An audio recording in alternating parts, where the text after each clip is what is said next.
This was the renowned television doctor Hilary Jones in August. Some research carried out by the Edinburgh University School of Engineering, just recently published, has shown that if somebody is coughing or talking and wearing a mask, there is 10,000 times less droplet transmission to 2 metres away.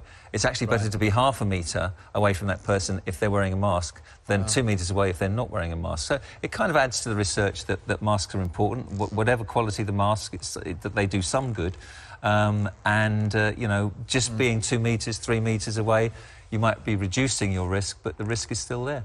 That was a bit of a tepid endorsement, but fair enough, I suppose. 6 foot, 2 foot, or whatever. And it doesn't contradict, and it's not contradicted by stuff he's said previously. But arguably it does render it a little bit irrelevant. I came across this clip from, I think it's around April or May, certainly a couple of months previously. I'm going to break this down into bite-sized chunks. The virus size is 1/10,000th of a millimetre, and if you magnify a mask, the holes are huge. So when you're inhaling air through a mask, the virus will easily penetrate, be sucked in through your breathing in. The virus does no good. He meant the mask, not the virus at the end there. He just got his words a bit garbled. The virus will easily penetrate, be sucked in through your breathing in. The virus does no good.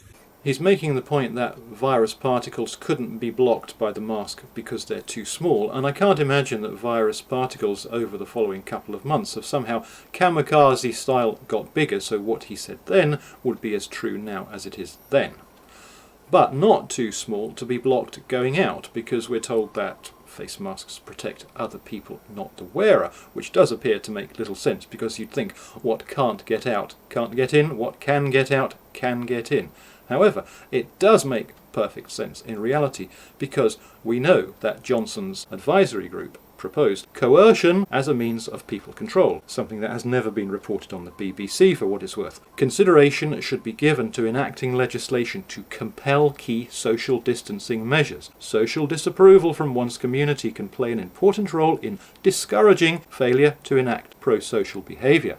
The point being that while it might seem strange that virus particles can get into your mouth as per what Hilary Jones says, but not out of your mouth as per government advice, wear a mask to protect others, it does make perfect sense in the light of Sage's advice on social disapproval, because this rather bizarre mask, which lets particles in but doesn't let them out, is basically useless as personal protection, but is vital for the protection of others, and it can be used in that way to guilt trip you, as per Sage's advice, into wearing one when you wouldn't otherwise have to do if it worked both ways, which you would have thought it surely would do.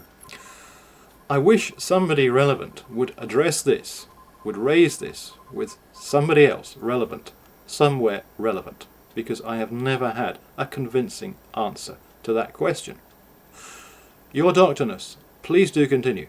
Furthermore, I'd like to say, does it do any harm? It can do harm if you wear a mask, because you tend to put your hand to your face several times to adjust it. It gets itchy, it gets moist. You put your hand to your face more often, that can transmit the virus. What the eminent doctor there says about transmission was directly corroborated by Jenny Harries, the Deputy Chief Medical Officer on the BBC.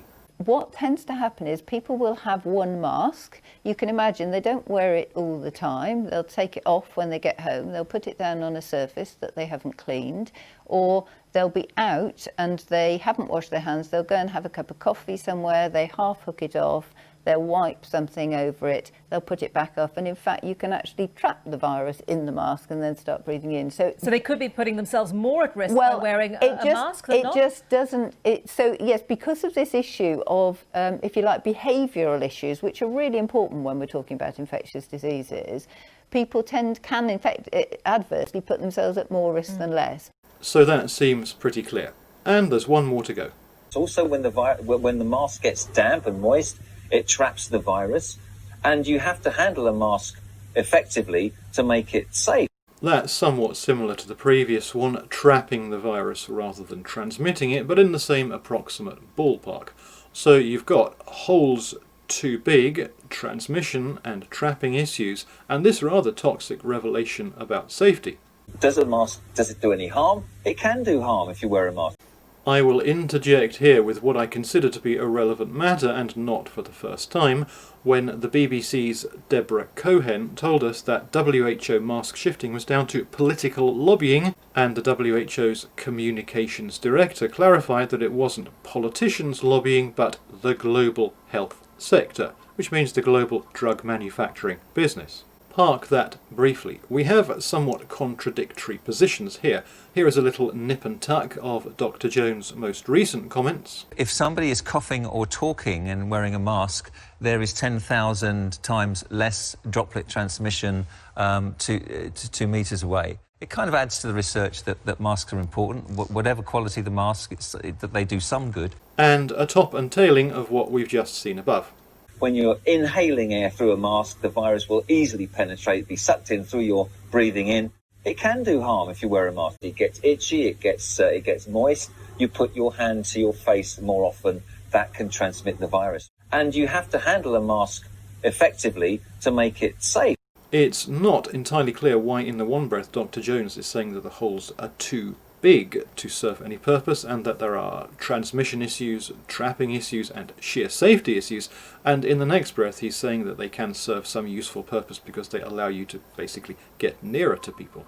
It could be explained by the WHO's shifting position based on pressure from the global drug industry, and we also learnt in that video I did about swine flu that there's a very recent precedent for the global drug industry going into salivating overdrive at the prospect of a vaccine bonanza, greasing every palm every which way but loose, and the whole thing falling apart catastrophically, which has obvious parallels in the current situation where we have a documented combination of various old-fashioned invested interests in the global drug industry of one description or another. Plain old dirty money at the base of everything. Massive lobbying for a diamond mine vaccine bonanza on the part of a global health industry which will stop at nothing to get its pound of flesh.